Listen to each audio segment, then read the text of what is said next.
Hey, you. I got my kitty here.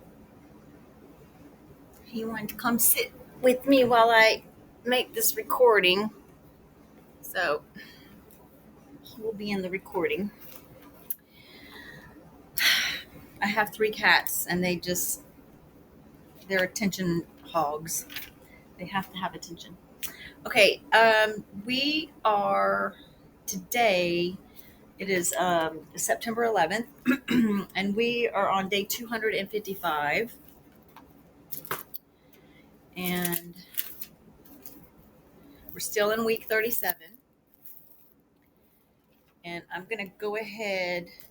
You'll notice while I'm reading that he will literally some of the stuff that his name is Sir Julius Caesar. We just call him Julius, but he's very needy. They all are. All right, so this is the book of Isaiah, and it is chapter 8, verses 1 through chapter 9 to verse 21. And I'm just going to go ahead and jump right in. The Lord said to me, Isaiah, take a large scroll and write on it with an ordinary pen, Mahar Shalal Hashbaz, and I will call in Uriah the priest and Zechariah son of Jeberechiah as reliable witnesses for me. Then I went to the prophetess, and she conceived and gave birth to a son. And the Lord said to me, name him Mahar Shalal Hashbaz. Before the boy knows how to say my father or my mother, the wealth of Damascus and the plunder of Samaria will be carried off by the king of Assyria. The Lord spoke to me again.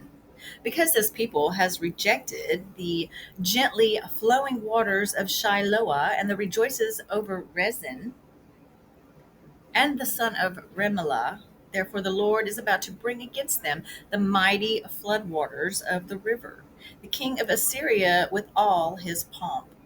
It will overflow all its channels, run over all its banks, and sweep on into Judah, swirling over it, passing through it and reaching up to the neck. Its outspread wings will cover the breadth of your land. O Emmanuel, raise the war cry, you nations, and be shattered. Listen, all you distant lands. Prepare for battle and be shattered. Prepare for battle and be shattered. Devise your strategy, but it will be thwarted. Propose your plan, but it will not stand. And God is with us. The Lord spoke to me with his strong hand upon me, warning me not to follow the way of this people. He said, do not call conspiracy everything that these people call conspiracy. Do not fear what they fear, and do not dread it. The Lord Almighty is the one you are to regard as holy. He is the one you are to fear. He is the one you are to dread, and he will be a sanctuary. But for both houses of Israel, he will be a stone that causes men to stumble and a rock that makes them fall. And for the people of Jerusalem, he will be a trap and a snare. Many of them will stumble, they will fall and be broken. They will be snared and captured. Blind up the testimony and seal up the law among my disciples. I will wait for the Lord, who is hiding his face from the house of Jacob. I will put my trust in him.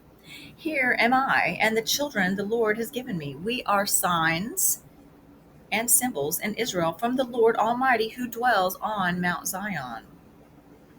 When men tell you to consult mediums and spiritists who whisper and mutter, should not a people inquire of their God? Why consult the dead on behalf of the living? To the law and to the testimony. If they do not speak according to this word, they have no light of dawn.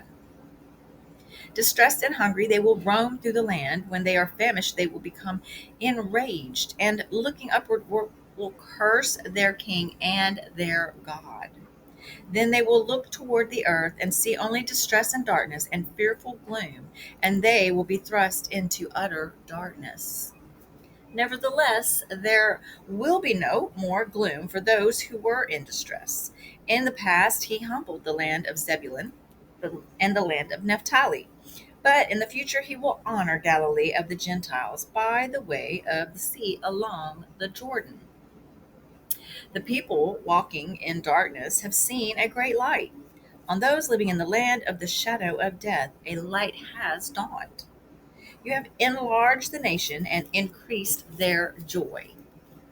They rejoice before you as people rejoice at the harvest, as men rejoice when dividing the plunder. For as in the day of Midian's defeat, you have shattered the yoke that burdens them, the bar across their shoulders, the rod of their oppressor. Every warrior's boot used in battle and every garment rolled in blood will be destined for burning, will be fuel for the fire. For to us a child is born, to us a son is given, and the government will be on his shoulders. And he will be called Wonderful Counselor, Mighty God, Everlasting Father, Prince of Peace. Of the increase of his government and peace there will be no end. He will reign on David's throne and over his kingdom, establishing and upholding it with justice and righteousness. From that time, sorry, I'm losing my, lost my spot. From that time on and forever. The zeal of the Lord Almighty will accomplish this. The Lord has sent a message against Jacob. It will fall on Israel. All the people will know it, Ephraim and the inhabitants of Samaria, who say with pride and arrogance of heart, the bricks have fallen down, but we rebuild with dressed stone. The fig trees have been felled, but we will replace them with cedars. But the Lord has strengthened Rezin's foes against them, and has spurred their enemies on. Arameans from the past and Philistines from the west have devoured Israel with open mouth. Yet for all this his anger is not turned away. His hand is still upraised. But the people have not returned to him who struck them, nor have they sought the Lord Almighty. So the Lord will cut off from Israel both head and tail, both palm, branch, and reed in a single day. The elders and prominent men are the head, the prophets who teach lies are the tail. Those who guide this people mislead them, and those who are guided are led astray. Therefore, let the Lord, therefore, the Lord will take no pleasure in the young men, nor will he pity the fatherless and widows. For everyone is ungodly and wicked, every mouth speaks vileness.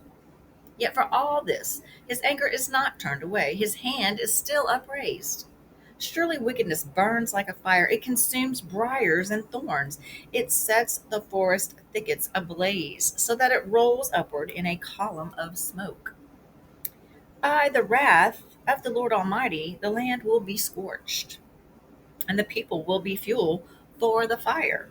No one will spare his brother. On the right they will devour, but still be hungry. On the left they will eat, but not be satisfied. Each will feed on the flesh of his own offspring. Manasseh will feed on Ephraim, and Ephraim on Manasseh. Together they will turn against Judah. Yet for all this, his anger is not turned away, his hand is still upraised. Now we will move on to New Testament out of the book of 2 Corinthians, chapter 12, verses 1 through 10. I must go on boasting. Although there is nothing to be gained, I will go on to visions and revelations from the Lord. I know a man in Christ who 14 years ago was caught up to the third heaven. Whether it was in the body or out of the body, I do not know. God knows. And I know that this man, whether in the body or apart from the body, I do not know, but God knows, was caught up to paradise. He heard inexpressible things, things that man is not permitted to tell. I will boast about a man like that, but I will not boast about myself except about my weaknesses. Even if I should choose to boast, I would not be a fool because I would be speaking the truth. But I refrain so no one will think more of me than is warranted by what I do or say. To keep me from becoming conceited because of these surpassingly great revelations, there was given me a thorn in my flesh, a messenger of Satan to torment me. 3 times I pleaded with the Lord to take it away from me, but he said to me, "My grace is sufficient for you, for my power is made perfect in weakness." Therefore, I will boast all the more gladly about my weaknesses, so that Christ's power may rest on me. That is why, for Christ's sake, I delight in weaknesses, in insults, in hardships, in persecutions, in difficulties. For when I am weak, then I am strong. Now we will read out of the book of Psalm, chapter 55, verses 1 through 23. Listen to my prayer, O God. Do not ignore my plea. Hear me and answer me. My thoughts trouble me, and I am distraught at the voice of the enemy, at the stares of the wicked.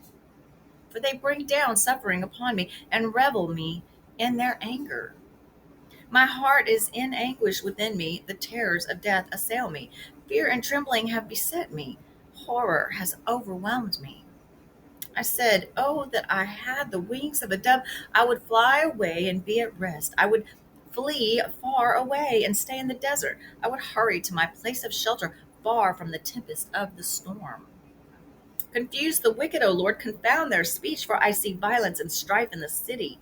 Day and night they prowl about on its walls. Malice and abuse are within it.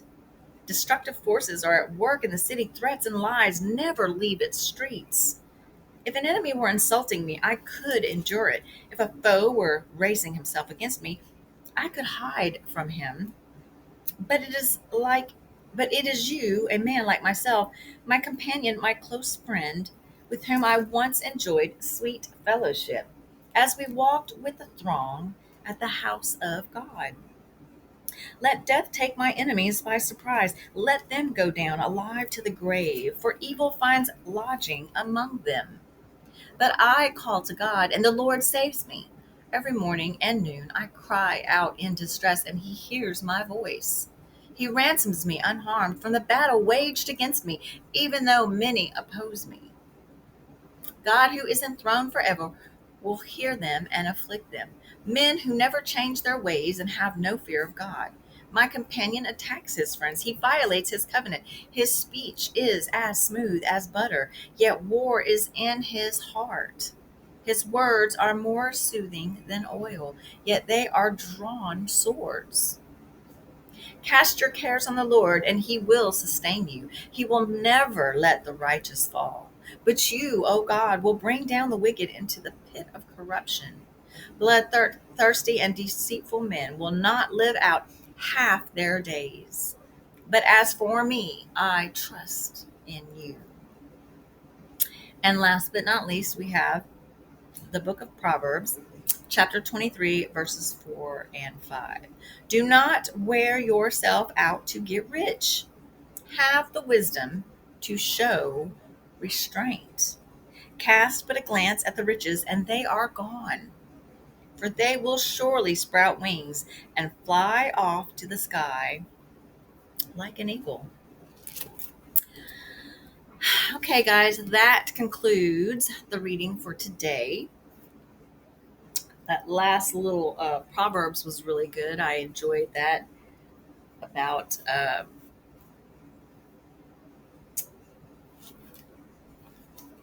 not stressing out behind trying to get money, which I often do that because I do have people counting on me, or people that I want to take care of. They're not necessarily counting on me, but I do want to take care of them. So I do put a lot of pressure on myself to get things going. But anyways, enough about me. I just want to say thank you again for joining me today and for being here. And I hope that you enjoyed the reading, and I hope that you have a great rest of your day. Bye now.